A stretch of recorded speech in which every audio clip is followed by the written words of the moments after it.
தமிழக வெற்றிக் கழகத்தின் கொடியை அடுத்த வாரம் அறிமுகம் செய்து வைக்கிறார் கட்சியின் தலைவர் விஜய். விவரங்களை செய்தியாளர் மணிகண்டன் வழங்க கேட்கலாம்.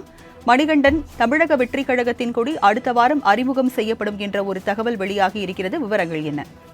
வணக்கம். தமிழக வெற்றிக் கழகம் தொடங்கிய அறிவிப்பு வந்த நாள் முதல்ல கட்சியின் அடுத்த கட்சி அதிகாரப்பூர்வமாக அந்தந்த கட்சி தலைவராக இருக்கக்கூடியவரும் பொதுச் செயலாளரும் தான் அடுத்தடுத்த அப்டேட்டுகளை கொடுத்து வருகின்றனர். அந்த வகையில கட்சியுடைய கொடி இந்த மாத இறுதிக்குள்ள வெளியாகும் என நீண்ட காலமாகவே கட்சி வட்டாரங்கள் தகவல் தெரிவித்திருக்கக்கூடிய நிலையில உறுதிப்படக்கூடிய தகவலாக அடுத்த வாரம் தமிழக வெற்றிக் கழகத்தின் கொடி அதிகாரப்பூர்வமாக பனையூரில் இருக்கக்கூடிய கட்சியின் தலைமை அலுவலகத்துல கட்சி தலைவர் விஜயின் மூலமாக அறிமுகப்படுத்தப்பட இருப்பதாக தெரிவிக்கப்பட்டிருக்கிறது. இது குறித்த அதிகாரப்பூர்வ அறிவிப்பு வெகு விரைவில் வெளியிடப்படும் என தெரிவிக்கப்பட்டிருக்கிறது. இன்றிலிருந்து 10 நாட்களுக்குள்ளாக அந்த கட்சி குறித்த கொடி அதிகாரப்பூர்வ கொடியின் அறிவிப்பு என்பது வெளியிடப்படுவதற்கான வாய்ப்பு இருப்பதாக தகவல்கள் தெரிவிக்கிறது. இதுவரையில கட்சி அறிவிக்கப்பட்டு இதுவரையில ஏற்கனவே கட்சிக்கு முன்பாக செயல்பட்ட மக்கள் இயக்கம் விஜய் மக்கள் இயக்க கொடி, அதாவது வெள்ளை நிறத்துல நடுவுல அவரது புகைப்படம் பொருத்திய கொடி தான் அந்த ரசிகர்களும் அதே போல தமிழக வெற்றிக் கழக கட்சி தொண்டர்களும் பயன்படுத்தி வரக்கூடிய நிலையில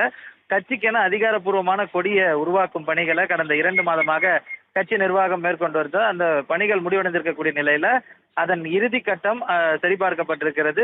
இன்னும் 10 நாட்களுக்குள்ளாக அடுத்த வார இறுதிக்குள்ளாக அந்த கொடியை அதிகாரப்பூர்வமாக கட்சியின் தலைவர் வெளியிட இருக்கிறார். அதனைத் தொடர்ந்து மாவட்டம் முழுவதுமாக இந்த கட்சி கொடியை அந்தந்த மாவட்ட தலைமை அலுவலகங்கள்ல அதே போல வட்ட பகுதிகளில் ஏற்றுவதற்கு நிர்வாகிகளுக்கு அறிவுறுத்தல் வழங்கப்பட்டிருக்கிறது. விவரங்களுக்கு நன்றி மணிகண்டன்.